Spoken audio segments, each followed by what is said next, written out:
दोस्तों, तो इस वीडियो में बात करेंगे कुछ और आईपीओस के बारे में। तो चलिए एक एक कर इन सारे ही आईपीओस के बारे में बात करेंगे। तो इससे पहले कि मैं वीडियो को शुरू करूं, अगर आप इस चैनल पर पहली बार विजिट कर रहे हैं या फिर आपने चैनल अब तक सब्सक्राइब नहीं किया है तो चैनल को सब्सक्राइब कर लें और वीडियो को भी लाइक कर दें। तो सबसे पहले ओला इलेक्ट्रिक आईपीओ के बारे में बात करें तो इसको सेबी की ओर से मंजूरी मिल चुकी है। तो 7,250 करोड़ रुपए के आईपीओ लाने की मंजूरी मिली है। तो 2 दिनों पहले ही इसको सेबी की ओर से मंजूरी मिली है कि ओला इलेक्ट्रिक जिन्होंने अपना आईपीओ के लिए डीआरएच भी फाइल किया था, तो कंपनी ने बताया था कि 7,250 करोड़ रुपए कंपनी रेज करने का प्लान कर रही है। तो इनको सेबी की ओर से अप्रूवल मिल चुका है। तो इन्होंने 22 दिसंबर 2023 को ही सेबी के पास डीआरएच भी फाइल किया था और अब इनको मंजूरी भी मिल चुकी है।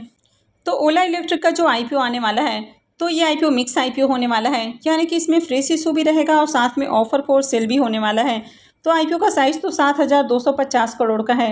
इसमें से 5,500 करोड़ रुपए के फ्रेश इशू रहने वाले हैं और 1,750 करोड़ रुपए का ऑफर फॉर सेल रखा जाएगा। तो कंपनी ने बताया कि इनके जो एग्जिस्टिंग शेयर होल्डर्स हैं वे ओएफएस के जरिए 95.19 मिलियन शेयर सेल करने वाले हैं। तो कंपनी के अगर फाउंडर की बात करें तो कंपनी के फाउंडर हैं भाविश अग्रवाल, जो कि आईपीओ में ओएफएस के जरिए 47.3 मिलियन शेयर सेल करने वाले हैं। वहीं पर अगर इनके इनिशियल इन्वेस्टर्स की बात करें तो इसमें अल्फावेव, एल्पाइन, डीआईजी इन्वेस्टमेंट, मैट्रिक्स और भी इसके जो दूसरे इन्वेस्टर्स हैं वे 47.89 मिलियन शेयर सेल करने वाले हैं, यानी कि ओएफएस के जरिए अपनी जो होल्डिंग है उसको डाइल्यूट करने वाले हैं। इसके अलावा कंपनी प्री आईपीओ प्लेसमेंट की भी तैयारी में है। तो यहाँ पर कंपनी 1,100 करोड़ रुपए प्री आईपीओ प्लेसमेंट के जरिए रेज करने का प्लान कर रही है। तो अगर कंपनी प्री आईपीओ प्लेसमेंट के जरिए फंड रेज कर लेती है तो फिर यहाँ पर फ्रेश इशू कम हो जाएगा। तो कंपनी फ्रेश इशू के जरिए जो फंड रेज करने वाली है तो उसका यूज़ कैपेक्स में करने वाली है, उसके अलावा डेट के भुगतान पे करेगी और कंपनी रिसर्च और डेवलपमेंट के अंदर खर्च करने वाली है। तो कंपनी यहाँ पर करीब 1,226 करोड़ रुपए कैपेक्स में यूज करने वाली है। 800 करोड़ रुपए से कंपनी अपने कर्ज का भुगतान करेगी। 1,600 करोड़ रुपए कंपनी आरएनडी के ऊपर खर्च करने वाली है और 350 करोड़ रुपए कंपनी इनऑर्गेनिक ग्रोथ के ऊपर खर्च करने वाली है। ओला इलेक्ट्रिक की बात करें तो करंट में ये मार्केट को डोमिनेट करते हुए नजर आते हैं, यानी कि ईवी टू व्हीलर मैन्युफैक्चरिंग के अंदर ये जो कंपनी है इनका 52% का मार्केट शेयर देखने को मिल जाता है। तो गवर्नमेंट के वाहन वेबसाइट के अकॉर्डिंग अगर हम डेटा को देखें तो एक महीने में 34,000 यूनिट्स गाड़ियों के लिए रजिस्टर किया गया है, यानी कि 34,000 गाड़ियाँ एक महीने में ही सेल की गई हैं। यानी कि अगर इनके ईयर ऑन ईयर ग्रोथ को देखें तो 54% की ग्रोथ आपको देखने को मिल रही है। तो कंपनी के अगर रेवेन्यू को देखें तो फाइनेंशियल 23 के अंदर कंपनी का जो रेवेन्यू है वो 2,782 करोड़ देखने को मिल रहा है, यानी कि इसमें 510% की जंप देखने को मिली है। लेकिन अभी भी कंपनी 1,472 लाख के लॉस में देखने को मिल रही है, क्योंकि कंपनी के एक्सपेंस इसके रेवेन्यू से भी ज़्यादा हैं। फाइनेंशियल 24 के क्वार्टर 1 को देखें तो कंपनी ने 1,272 करोड़ का इनकम जनरेट किया है और इसका लॉस 267 करोड़ देखने को मिल रहा है। नेटवर्थ 2,111 करोड़ है। तो ओवरऑल अगर कंपनी के बिजनेस को देखें तो कंपनी का बिजनेस काफ़ी अच्छा है।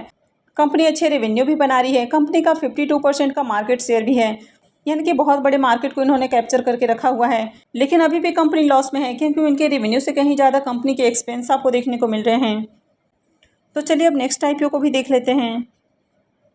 तो हल्दीराम आईपीओ के बारे में बात करें तो सूत्रों के हवाले से ये खबर मिली है कि हल्दीराम भी अपने कुछ स्टेक को सेल करने वाली है, यानी कि ये कंपनी भी अपना आईपीओ लाने का प्लानिंग कर रही है।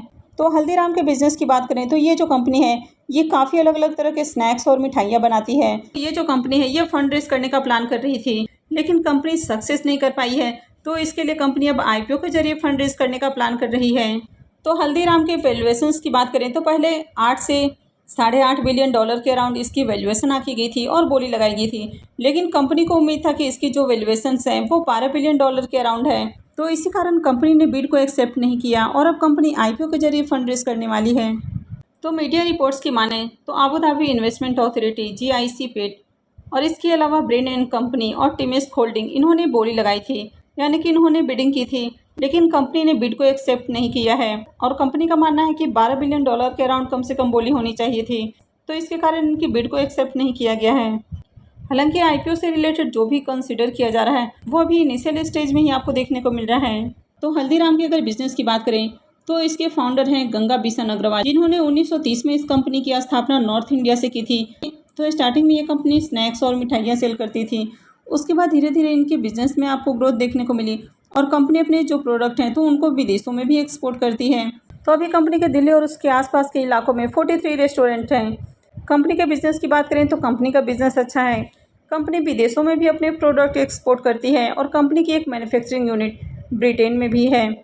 तो जैसे इसके आईपीओ से रिलेटेड बाकी की खबरें भी आती हैं तो मैं भी आपको अपडेट कर दूंगी। तो अब बात कर लेते हैं बजाज हाउसिंग फाइनेंस आईपीओ के बारे में।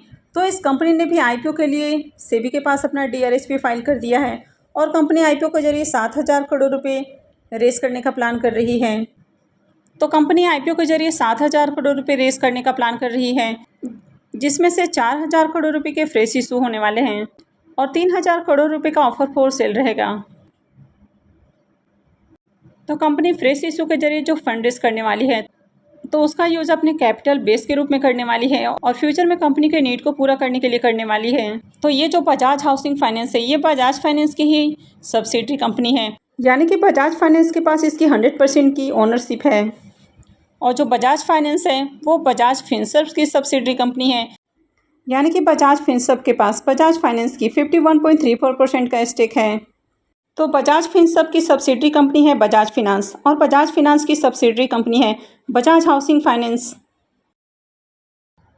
तो इस आईपीओ में शेयर होल्डर कोटा के साथ ही एम्प्लॉय कोटा भी होने वाला है।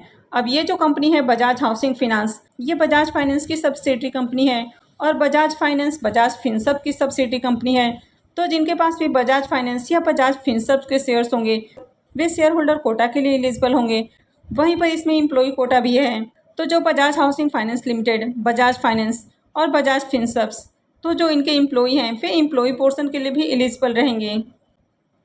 तो अगर आपके पास अभी भी बजाज फाइनेंस या बजाज फिनसर्व के शेयर्स नहीं हैं तो आप इनके एक शेयर को बाई करके रख सकते हैं, क्योंकि जब कंपनी अपना आरएचपी फाइल करेगी तो उसके बाद बाई करने का कोई फ़ायदा नहीं होगा। तो बजाज हाउसिंग फाइनेंस के बारे में बात करें तो ये भी एक एनबीएफसी कंपनी देखने को मिल जाती है, जो कि अलग अलग तरह के लोन देती है, जैसे कि होम लोन हो गया, फिर मॉर्गेज लोन है, प्रॉपर्टी के अगेंस्ट लोन देना है। तो इस तरह के कई सारे कंपनी लोन प्रोवाइड करवाती है। तो ये कंपनी न सिर्फ रेसिडेंशियल और कमर्शियल प्रॉपर्टीज़ को बाई करने के लिए लोन देती है, बल्कि इनको रिनोवेट करने के लिए भी लोन देती है। तो ओवरऑल अगर कंपनी के बिज़नेस को देखें तो बिज़नेस अच्छा है और आगे इस आईपीओ से आपको बढ़िया रिटर्न देखने को मिल सकता है, क्योंकि कंपनी काफ़ी अच्छी है और ये कंपनी बजाज ग्रुप से बिलोंग करती है। तो आप अभी से तैयार रहें इन आईपीओस में अप्लाई करने के लिए। तो इसके लिए आप बजाज फाइनेंस या फिर बजाज फिनसर्व इसके एक शेयर को बाई करके रख सकते हैं। तो आई होप कि आपको वीडियो अच्छी लगी होगी। तो अगर आपने इस वीडियो को अब तक लाइक नहीं किया है तो वीडियो को लाइक कर दें और चैनल को भी सब्सक्राइब करके रखें। और वीडियो को अंत तक देखने के लिए आप सबको बहुत बहुत धन्यवाद।